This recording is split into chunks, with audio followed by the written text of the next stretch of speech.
Tjo, mitt namn är Robin Nazari. Alexander Abdallah. Mitt namn är Dada Fungla Bozela. Mitt namn är Khalil Ghazal. Ali Alarik. Jag är Olle Sarri. Mitt namn är Evin Ahmad. Och min karaktär heter Ari. Spelar Salim. Och jag spelar karaktären Ravi. Jag spelar en roll som heter Osman. Jag spelar Tim. Jag spelar Thomas Storm. Och jag spelar Leia i Snabba Cash.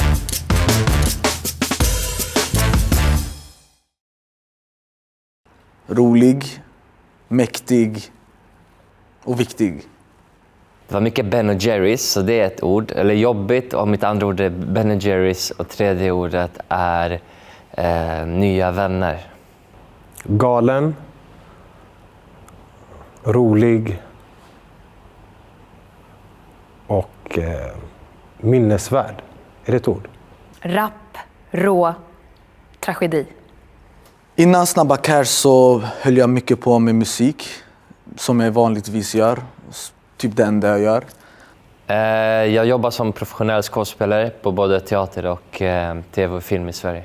Innan Snabba Cash gjorde jag precis det jag gör nu, fast jag gjorde egna projekt som jag skrev och har regisserat både i film och radio. Innan Snabba Cash så hade jag inte gjort någon stor roll eller något sånt, bara små statistjobb. Så det här var egentligen min första stora skådespelerijobb som jag någonsin gjorde. Jag är artist och jag gör musik annars vid sidan om. Innan Snabba Cash så jobbade jag på Dramaten och spelade en föreställning som vi tyvärr fick ställa in på grund av pandemin. Min agent ringde mig en söndag och så sa hon att jag skulle läsa manuset och så skulle jag läsa med Leia i åtanken. Och så läste jag och så blev jag bara kär i manuset och hela den här historien. Och så provfilmade jag och fick rollen sen. Jag var jättenervös, ska jag tillägga. Spydde innan min audition. Gick ett par gånger. Så det var olika. Vi körde från början.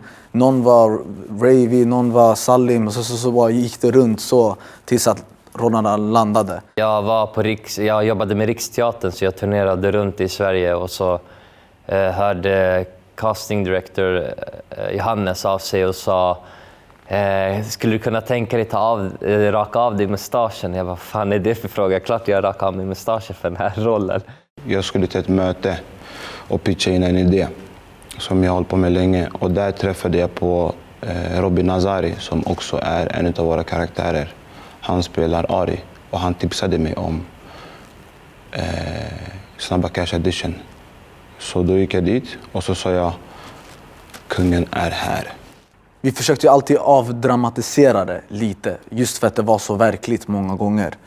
Så att, och vi alla förstod det ansvaret vi hade över våra roller och vad det var vi porträtterade och att vad för historier och vad vi berättade. Så det var ju känsligt många gånger också. Men det var en viktig historia att berätta och ge alla sidor på det. Det var sjukt jobbigt att filma det här för att jag kände att min puls var hela tiden.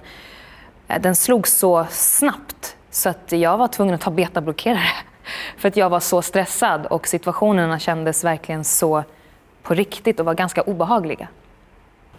Jag har lärt mig att ta min tid, inte stressa igenom saker. Jag var inte beredd på att det var så hårt jobb. Jag trodde det skulle vara mycket mer latch och bara sitta i husbil hela dagen och sen arbeta lite. Men det är många timmar streck på streck arbeta med pinsamma och jobbiga scener. Jag tror storyn är en viktig story att berätta just för att den är så, det känns så nutid. Det känns som att det pratar om någonting som händer just nu. Och det här är hur samhället ser ut, det här är hur orten ser ut, det är bara så det är. Såklart att det är viktigt att berätta den storyn. Vi ligger också ute i rätt tid. För 10 år sedan var det liksom mycket rån och andra saker. I dagsläget så är det ju tyvärr mycket skjutningar och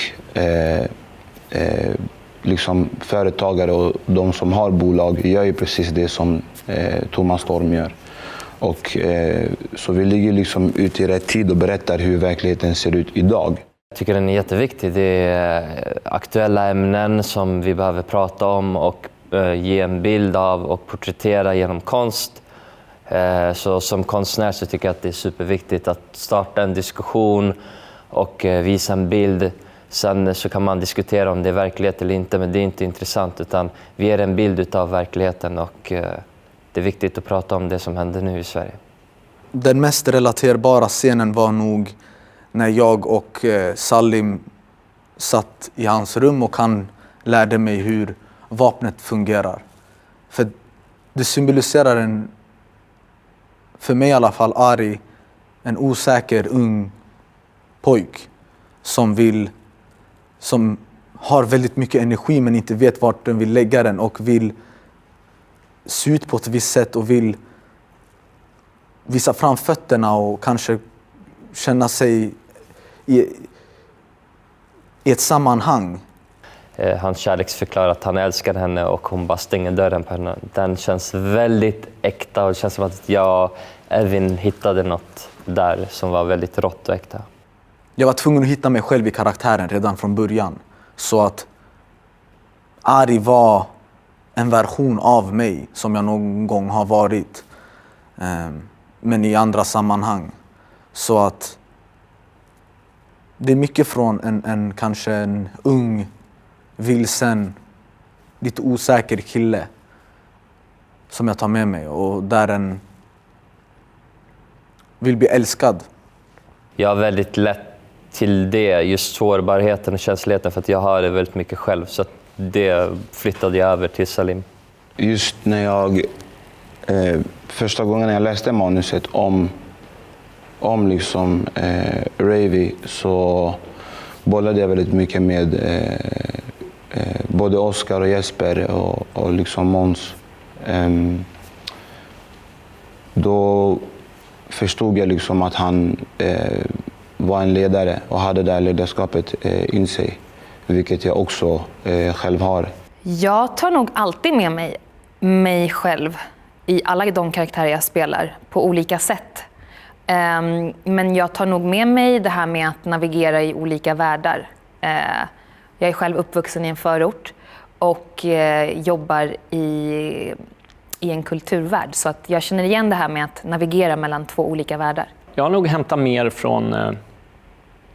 från Goda vänner eller Goda vänners kollegor än från mig själv. Och sen så, man hämtar ju alltid jättemycket från sig själv.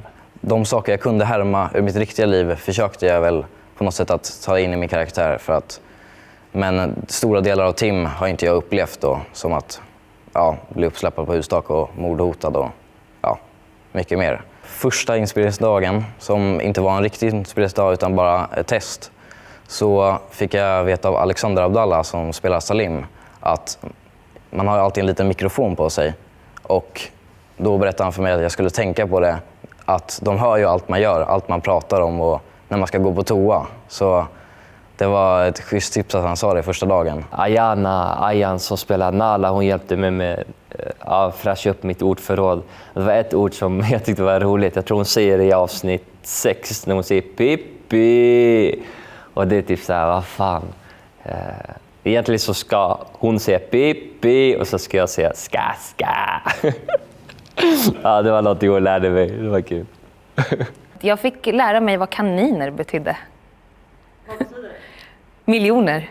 För att de är, alltså 1 miljon. En kanin är 1 miljon för att de är så svåra att fånga. Ayan kan säga att jag och Ayan jobbade ganska mycket ihop. Hon som spelar Nala. Och hon var också yngst av oss i casten. Så att det blev mycket att hon och jag fick en speciell relation. Det blev som en lilla syster till mig. Så att det var verkligen så här. Och vi var på samma audition. Så att det var så kul att se den successionen. Att vi gick från auditionen till dagen vi rappade och bara se hela den resan. Det var skitkul att se. Och du vet, hon är actionfylld och alltid så rolig och hela tiden. Du vet, så att hon fick mig att skratta så många gånger. Alltså skjutscenerna var definitivt roliga att spela in just för att det var action, det var vapen, det var spring, det var kaos, det var hela dagen. Men också de här scenerna när när det är mer dialog, då blir det intimt på ett helt annat sätt. Jag tyckte det var roligt att åka på crossen. För att vi gjorde den så många gånger. Och vi åkte olagligt fort. Så det var nice att veta så, okej, men vi kan åka fort utan att någon gör någonting.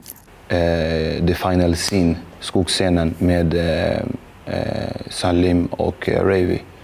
Den scenen, det är det bästa jag har gjort hittills i mitt liv. Starkaste scenen. Jag lyssnar på väldigt mycket musik, väldigt mycket klassisk musik, men blandade också. Eftersom jag skulle spela en hård grabb så lyssnade jag väldigt mycket på hård hiphop, eller gangster-rap som man skulle kunna säga. Jag lyssnar väldigt mycket på musik, och just inför Leia och Snabba Cash var det väldigt mycket italiensk opera. Alltid Jackson 5 i högtalaren, och så såg jag runt där och lyssnade på den minst 10 gånger. Vem är den största komikern eller skojaren på set eller inom teamet? Och vem är liksom den största flörten? Jag och jag. Ja, det är Alexander på båda, måste jag säga. Alexander har gjort många roliga pranks på mig under inspelningstiden. Han kastar meloner på mig och busringer mina kompisar från min mobil. Och allt har varit väldigt roligt. Vem är den charmiga? Då måste jag säga Bosse, som var platsansvarig. Sjukt charmig kille. Fortsätta med film och skådespeleri 110%. Det blir också tillbaka till studion och fortsätta med min musikgrej. Så det ska bli sjukt kul att verkligen utforska nya möjligheter när det kommer till skådespeleri och bara allmänt. Jag vill prova på så mycket, och det känns som att det är för lite tid för det. Jag hoppas verkligen att jag ska fortsätta. Just nu tänker jag bara på att gå ut 9:an och komma in på ett gymnasium. Men jag vill jättegärna fortsätta och skådespela. Det finns ingenting som händer förutom Snabba Cash. Jag tycker att ni alla ska titta på Snabba Cash. Tack för att ni kollar på det här, och tack för att ni har kollat på Snabba Cash. Om ni inte har kollat så kolla, och det här är bara början.